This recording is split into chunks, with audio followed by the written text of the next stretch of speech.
বাবারে আমি ইমোশনাল হয়ে গেছি আমার বাবার বাড়িতে পা রাখে।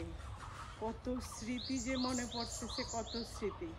ছোটোবেলা তো সারাদিন, এটা আমাদের বাড়ির পিছন দিকটা, বাসে আরও এত বাস আসছিল, ভর্তি ছিল বাসে, একেবারে জঙ্গলের মতো।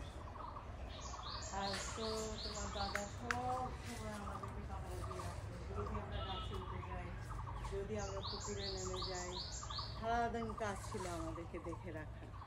আর একটু যদি ভয় পাইতাম কোনো কিছু, কেউ বকা টকা দিত, ছোটো ছোটো গাছ আছে না, এগুলোতে উঠে বসতাম।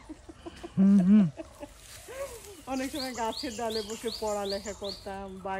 বাইরে তো 5-6টা বাগান ছিল, ফুলের বাগান, এবং ফুলের লতা পাতার গার্ডেন ছিল।